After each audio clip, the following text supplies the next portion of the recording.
Hello students, आज के lecture में हम बहुत इंपॉर्टेंट टॉपिक डिस्कस करने वाले हैं और वो है कि हम फाइंड करेंगे थ्री एंगल्स ऑफ ट्रायंगल, जो कि बहुत इंपॉर्टेंट है। और इसके बाद हम फाइंड करेंगे एंगल्स बिटवीन कनेक्टेड रोड्स। यानी सबसे पहले हम फाइंड करेंगे थ्री एंगल्स ऑफ ट्रायंगल और इसके लिए हम इस फॉर्मूला को यूज़ करेंगे। और इसके बाद हम फाइंड करेंगे एंगल्स बिटवीन कनेक्टेड रोड्स, यानी दो रोड्स के दरमियान बनने वाले एंगल्स को हम फाइंड करेंगे और इसके लिए हम इस फॉर्मूला की हेल्प लेंगे। तो चलिए इनको डिटेल से समझते हैं। हम ट्रायंगल के तीन एंगल्स फाइंड करेंगे। तो देखते हैं इसके लिए क्वेश्चन। यहाँ पे देखें कि क्वेश्चन में हमारे पास तीनों साइड्स दी गई हैं, ए, बी और सी। ये तीनों साइड्स हैं, तो हमें एंगल्स फाइंड करने हैं। इसके लिए सोल्यूशन देखते हैं। सोल्यूशन में हम कॉस एंगल के लिए जो हमारे पास फॉर्मूला है कॉस अल्फ़ा, फॉर्मूला हम लगा सकते हैं। और कॉस का फॉर्मूला हम जानते हैं कि ये क्या होता है, B square plus C square minus ए स्क्वेयर ओवर 2bc। क्योंकि हम अल्फ़ा के लिए यूज़ कर रहे हैं, तो ये एक फॉर्मूला मैं आपको बता देती हूँ कि इसको हम किस तरह से लिख सकते हैं। और याद करने के लिए ये बता रही हूँ कि इजी वे में हम इसको इजी वे में कैसे याद कर सकते हैं। क्योंकि देखिए यहाँ पे हमें कॉस अल्फ़ा लिया, फॉर्मूला हमें कॉस अल्फ़ा का लगा रहे हैं हम। तो हम क्या, रिमेनिंग साइड्स हमारे पास अल्फ़ा यानी ए, अल्फ़ा की साइड जो आती है ऑपोजिट साइड होती है वो ए होती है। तो यहाँ पे रिमेनिंग साइड्स हमारे पास ए के अलावा कौन सी होंगी, बी और सी। तो हम लिखेंगे B square plus C square, यानी बी और सी दोनों का रिमेनिंग जो साइड्स हमारे पास आएंगी ए के अलावा उनका स्क्वेयर का सम आएगा। जबकि जो वैल्यू, जो एंगल हम फाइंड करने जा रहे हैं उसकी ऑपोजिट साइड जो होती है, मतलब उससे रिलेटेड साइड जो होती है, जैसे अल्फ़ा है तो ए साइड होगी इसकी, तो उसका स्क्वायर सब्ट्रैक्ट करते हैं हम इसमें से और डिनोमिनेटर में 2 भी लगाते हैं। तो ये इजी वे है इसको याद करने का कि हमारे पास जो एंगल हम फाइंड कर रहे हैं उसकी उससे रिलेटेड जो साइड्स होती है, जैसे हमारे पास ए अल्फ़ा है तो ए आ जाएगी साइड, बीटा है तो बी आ जाएगी और गैमा है तो सी साइड। तो वो साइड हम उसका स्क्वायर सब्ट्रैक्ट करते हैं। तो ये हमारे पास इजी वे था इसको याद करने का। और अब हम क्या करेंगे कि इस जो हमारे पास गिवन साइड्स हैं इस फॉर्मूला में हम उनकी वैल्यूज़ पुट कर देंगे। तो ए की वैल्यू, ए, बी और सी तीनों की वैल्यू हमें दी गई है। बी की वैल्यू पहले पुट करेंगे। बी की वैल्यू क्या है, 56.31। तो बी की जगह पे इसकी वैल्यू आ गई, ऊपर स्क्वायर उसी तरह से आ गया। सी की वैल्यू क्या है, 40.27, तो इसी तरह से हमने वो लिख दी। और ए की वैल्यू इसमें से सब्ट्रैक्ट होगी, हमने लिखा -31.9 का स्क्वायर। और डिनोमिनेटर में 2 उसी तरह से आ जाएगा। बी की वैल्यू आ जाएगी 56.31 और सी की वैल्यू 40.27। अब यहाँ पे देखिए कि हम क्या करेंगे, क्योंकि यहाँ पे ब्रैकेट्स आ रही हैं, इनका सब सम आ रहा है तो, और यहाँ पे सब्ट्रैक्शन आ रही है, तो हम इनको ब्रैकेट्स को ओपन करेंगे, यानी इसका स्क्वायर ले लेंगे। 56.31 का स्क्वायर करेंगे तो क्या आएगा, 3170.81। ये कैलकुलेटर से आप कैलकुलेट करेंगे। प्लस उसी तरह से आ गया 40.27 का स्क्वायर लिया तो हमारे पास ये वैल्यू आ जाएगी, माइनस साइन उसी तरह से 31.9 का स्क्वायर ये आ जाएगा। और डिनोमिनेटर में यहाँ पे क्या हो रहा है, क्योंकि दो ब्रैकेट्स आ रही हैं और बाहर भी 2 है, तो ये 2 और ये दोनों ब्रैकेट्स क्या हो जाएंगी, मल्टीप्लाई हो जाएंगी। यानी हम 2 को मल्टीप्लाई करेंगे 56.31 से और जो आंसर आएगा उसको मल्टीप्लाई करेंगे 40.27 से। तो हमारे पास आएगा 4535.21, यानी 4535.21। ये हमारे पास डिनोमिनेटर में आ जाएगा। अब हम इसको सॉल्व कर लेंगे, दोनों वैल्यूज़ प्लस करेंगे और इसमें से सब्ट्रैक्ट कर देंगे ये वैल्यू। लास्ट वैल्यू सब्ट्रैक्ट करने के बाद हमारे पास ये आंसर आएगा, यानी 3774.87। और डिनोमिनेटर में वैल्यू उसी तरह से आ जाएगी। अब हम इसको डिवाइड कर देंगे, तो डिवाइड करने के बाद हमारे पास क्या वैल्यू आएगी, 0.8327। जबकि इस साइड पे इक्वल की दूसरी साइड पे क्या है, कॉस अल्फ़ा, और कॉस एक पॉजिटिव है, उस साइड पे पॉजिटिव फंक्शन है। जब इक्वल की दूसरी साइड पे जाएगा तो ये इन्वर्स फंक्शन बन जाएगा। तो इसलिए हमने लिख दिया कॉस इन्वर्स ऑफ 0.8323। अब हम इसका इन्वर्स ले लेंगे, कैलकुलेटर पे शिफ्ट प्रेस करेंगे, कॉस प्रेस करेंगे तो उसके साथ हम ये वैल्यू लिखेंगे और इक्वल प्रेस करेंगे तो ये वैल्यू आ जाएगी। तो इसको हम इस तरह से भी लिख सकते हैं, यानी 33 डिग्री और 40 मिनट की फॉर्म में।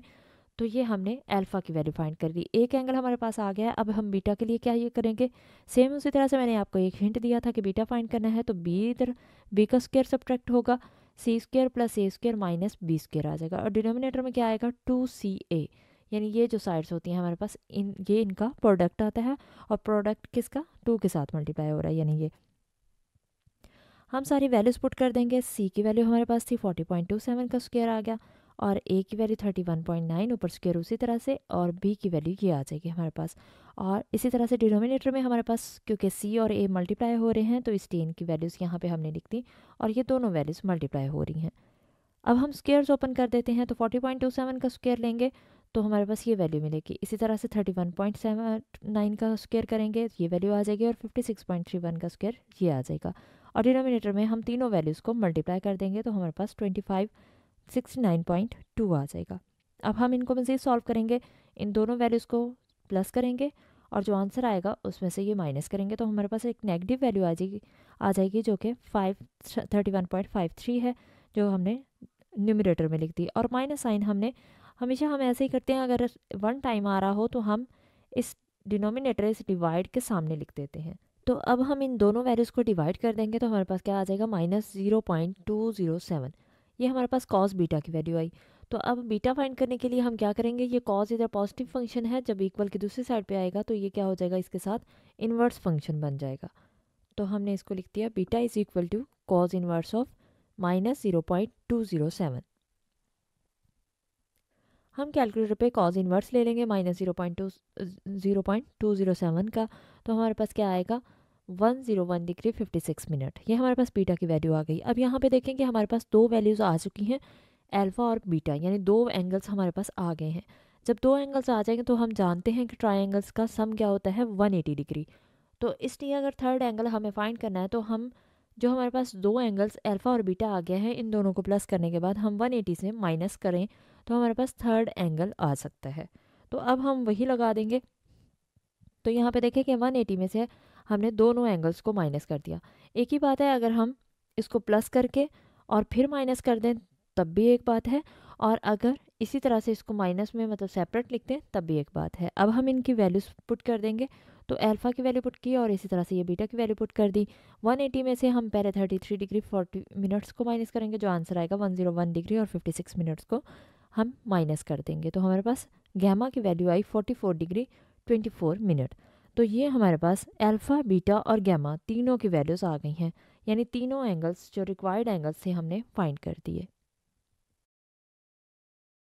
हम एंगल्स फाइंड करेंगे जो कि कनेक्टेड रोड्स से बनेंगे। तो देखते हैं इसके लिए क्वेश्चन में हमें कहा गया कि तीन विलेजेस हैं ए बी और सी, और वो कनेक्ट हैं एक दूसरे के साथ स्ट्रेट रोड्स के थ्रू, और उन रोड्स की जो लेंथ है वो दी गई कि 6 किलोमीटर, 9 किलोमीटर और 13 किलोमीटर। तो हमें एंगल्स फाइंड करने हैं कि कौन से एंगल्स बनेंगे, ये जब कनेक्ट होंगे एक दूसरे के साथ तो इनके साथ एंगल कौन सा बन रहा होगा। तो हमें ये इसका मतलब तीन रोड्स हैं, तीन विलेजेस हैं जिनके रोड्स हमें बताए गए, जिनकी लेंथ 6 किलोमीटर, 8 किलोमीटर और 13 किलोमीटर है। तो हमारे पास तीन ही एंगल्स आएंगे, तो हमें तीन एंगल्स फाइंड करने होंगे। तो देखते हैं इसका सोल्यूशन। तो सोल्यूशन में हम लिखेंगे कि हमारे पास जो गिवन साइड्स हैं उनको हमने कह दिया कि let A B C be the length of rods and alpha beta gamma be the angles among them, यानी इनके दरमियान जो एंगल्स बन रहे हैं वो कौन से हैं, अल्फ़ा बीटा और गैमा। तो इसका मतलब कि हमें फाइंड करनी है अल्फ़ा बीटा और गैमा की वैल्यूज़। तो इसके लिए हाफ एंगल फार्मूलाज हम जानते हैं, तो उसके लिए हमें पहले सम फाइंड करना होगा जो कि a + b + c/2 होता है उसका फार्मूला। तो हम सारी साइड्स को प्लस करने के बाद 2 से डिवाइड कर देंगे तो s की वैल्यू आ जाएगी, जो कि हम हाफ एंगल फार्मूलाज में यूज़ करेंगे। तो अब हमने सारी वैल्यूज़ यहाँ पे a b और c तीनों की वैल्यूज़ पुट कर दी। इन तीनों की वैल्यूज़ पुट करने के बाद हम इनको सम कर लेंगे, प्लस करने के बाद 2 से डिवाइड करेंगे। तो हमारे पास वैल्यू का सम क्या आ गया, 28 डिवाइडेड बाई 2 कितना हो जाएगा, 14। इसका मतलब हमारे पास s की वैल्यू 14 आ गई है। अब हम हाफ एंगल फार्मूला के लिए क्या करेंगे, हमारे पास पहले साइड्स आनी चाहिए जो हम हाफ एंगल फार्मूला में यूज़ करते हैं। तो उसके लिए s - a, s - b और s - c हम फाइंड कर लेंगे पहले ही। तो यहाँ पे क्या आ जाएगा, और ये हम फार्मूला के अंदर भी इसको लिख के सिंपल इनकी वैल्यूज पुट कर सकते हैं, और पहले भी कर लें तो ज़्यादा इजी हो जाता है, तो इसलिए हम पहले ही फाइंड करेंगे। तो s - a यानी s की वैल्यू 14 आई और a की वैल्यू 6 थी, तो 14 - 6 8 आ गया। s - b करेंगे 14 - 9 आएगा, जो कि 5 आ गई इसकी वैल्यू। s - c की वैल्यू 14 - 13 करेंगे तो कितना आ गया, 1। तो ये तीनों वैल्यूज़ हमारे पास आ गई। अब हम हाफ एंगल फार्मूला लगा सकते हैं। तो हम पहले tan अल्फ़ा बाई 2 लगाएंगे, तो इसका फॉर्मूला हम जानते हैं s minus B S minus C over s into S minus A और स्क्वायर रूट। तो ये हम फार्मूला, हमें सारे फार्मूलाज इसके याद रखने होंगे। तो यहाँ पे हमने ये फार्मूला लगा दिया। अब हम इनकी वैल्यूज पुट कर देते हैं। s माइनस बी की वैल्यू हमारे पास कितनी आई है 5, s माइनस सी की वैल्यू 1 आई है, s की वैल्यू हमारे पास 14 है और s माइनस ए की वैल्यू 8 है। हमने तीनों वैल्यूज पुट कर दी। अब हम इनको क्या करेंगे, मल्टीप्लाई करेंगे। 5 को 1 से मल्टीप्लाई करेंगे 5 आ जाएगा। डिनोमिनेटर में हम 14 को 8 से मल्टीप्लाई करेंगे और उसके बाद जो आंसर आएगा हम 5 डिवाइडेड बाई 1 से कर देंगे और यहाँ पे हम क्या लिखेंगे 0.0446, यानी डिवाइड करने के बाद ये हमारे पास आंसर आया। इसका स्क्वायर रूट ले लेंगे तो हमारे पास क्या आएगा 0.2113। अब यहाँ पे देखें कि ये tan अल्फ़ा बाई 2 की वैल्यू आई है। तो tan अल्फ़ा बाई 2 की ये वैल्यू हमारे पास आ गई। अब tan क्योंकि यहाँ पे पॉजिटिव है, जब इक्वल की दूसरी साइड पे जाएगा तो ये इन्वर्स फंक्शन बन जाएगा।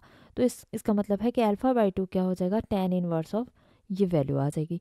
तो अब हम कैलकुलेटर पे इनकी वैल्यूज़ कैलकुलेट करेंगे। उसके लिए क्या करेंगे, शिफ्ट tan और फिर ये वैल्यू लिखेंगे और उसके बाद इक्वल प्रेस करेंगे तो हमारे पास इसकी वैल्यू क्या आएगी 11 डिग्री 56 मिनट्स। और इसको हमने मिनट्स वाली फॉर्म में चेंज किया है, ये 11 पॉइंट समथिंग आएगा और उसके बाद हम इसको इस फॉर्म में चेंज कर सकते हैं। और 2 कहाँ से आया ये वाला, यहाँ पे देखें कि अल्फ़ा बाई 2 था, ये 2 डिनोमिनेटर में था और जब इक्वल की दूसरी साइड पे जाएगा, ये डिनोमिनेटर में था इधर डिवाइड हो रहा है, जब इक्वल की दूसरी साइड पे जाएगा तो मल्टीप्लाई में आएगा, इसलिए ये इस वैल्यू के साथ मल्टीप्लाई हो गया। अब हम इसको मल्टीप्लाई करेंगे तो कितना आएगा 23 डिग्री 52 मिनट आ जाएगा। तो ये हमारे पास एक एंगल आ चुका है जो कि अल्फ़ा है 23 डिग्री 52 मिनट्स। अब हम बीटा के लिए भी सेम उसी तरह से tan का फार्मूला लगाएंगे, हाफ एंगल फार्मूला। तो इसके लिए हमने क्या लिखा, tan बीटा बाई 2, सेम उसी तरह से वही फार्मूला, बस वैल्यूज चेंज हो जाती हैं। तो बीटा के लिए हमारे पास s माइनस बी डिनोमिनेटर में आता है, जबकि रिमेनिंग जो साइड्स होती हैं s माइनस सी s माइनस ए ऊपर आते हैं और डिनोमिनेटर में साथ s मल्टीप्लाई भी हो रहा होता है और सबका स्क्वायर रूट हो जाता है। ये फार्मूलाज वैसे मैंने आपको एक्सप्लेन कर दिया कि किस तरह से आप याद रख सकते हैं, लेकिन ये फार्मूलाज आपने याद करने हैं। अब हम इनकी वैल्यूज़ पुट कर देंगे। s माइनस सी की वैल्यू हमारे पास 8 है, s माइनस ए की 1 है, s की वैल्यू 14 है और s माइनस बी की वैल्यू 5 है। ऊपर वाली दोनों वैल्यूज़ को मल्टीप्लाई करेंगे और नीचे वाली दोनों वैल्यूज़ को भी मल्टीप्लाई करेंगे और इनको डिवाइड कर देंगे और डिवाइड करने के बाद हमारे पास ये आंसर आएगा जो कि पॉइंट्स में है। अब इस वैल्यू का हम स्क्वायर रूट ले लेंगे तो हमारे पास ये वैल्यू आएगी 0.3381। ये डिवाइड करने के बाद आई। सेम इसी तरह से जैसे हमने पीछे किया था कि tan फंक्शन यहाँ पे पॉजिटिव tan फंक्शन है, जब इक्वल की दूसरी साइड पे जाएगा तो ये इन्वर्स फंक्शन बन जाएगा, यानी बीटा बाई 2 किसके इक्वल आ जाएगा, tan inverse of this value. अब हम इसका इन्वर्स लेने के लिए क्या करेंगे, शिफ्ट tan प्रेस करेंगे तो इन्वर्स फंक्शन बन जाएगा। आगे ये वैल्यू लिखने के बाद इक्वल प्रेस करेंगे तो हमारे पास वैल्यू क्या आएगी, इसको इस फॉर्म में चेंज करेंगे 18 डिग्री और 41 मिनट्स। तो अब बीटा बाई 2 था, इस साइड पे 2 मल्टीप्लाई हो रहा है, जब दूसरी डिवाइड हो रहा है, जब इक्वल की दूसरी साइड पे जाएगा तो ये मल्टीप्लाई हो जाएगा। तो 18 डिग्री 41 मिनट से ये 2 मल्टीप्लाई हो गया। अब हम इन्हें मल्टीप्लाई करके लिख देंगे तो हमारे पास क्या आएगा 37 डिग्री 22 मिनट। बीटा की वैल्यू भी आ चुकी है। अब हमारे पास दो एंगल्स की वैल्यूज़ हमें मालूम हो गई हैं, तो हम थर्ड एंगल फाइंड कर सकते हैं कि 180 में से इन दोनों वैल्यूज़ को माइनस कर दें। क्योंकि ट्रायंगल के एंगल्स का सम 180 होता है, तो इसलिए हम इन दोनों वैल्यूज़ को अगर 180 से माइनस करें तो हमारे पास थर्ड गैमा की वैल्यू आ जाएगी। तो गैमा को हमने लिख दिया कि 180 डिग्री माइनस, ये दोनों वैल्यूज़ को प्लस करने के बाद हम माइनस कर देंगे 180 में से। तो यहाँ पे हमने दोनों की वैल्यूज़ पुट कर दी हैं, अल्फ़ा और बीटा की। अब हम इन दोनों को प्लस करेंगे और 180 से माइनस कर देंगे। 180 माइनस ये प्लस करने के बाद जो भी वैल्यू आएगी इसको माइनस किया तो हमारे पास क्या वैल्यू आई 118 डिग्री 46 मिनट। ये हमारे पास थर्ड एंगल आ गया। तो इसका मतलब हमारे पास जो रोड कनेक्ट होंगे वो किन एंगल्स पे होंगे, हमारे पास 23 डिग्री 52 मिनट पे एक एंगल बनेगा और 37 डिग्री 22 मिनट इस पे एक ये एंगल बन रहा है और एक एंगल बन रहा है 118 डिग्री 46 मिनट। यानी इस तरह से ये 3 एंगल्स आएंगे जिन पे वो रोड्स कनेक्ट होंगे और ये एंगल बना रहे होंगे। तो यही हमारे पास इसका सोल्यूशन था।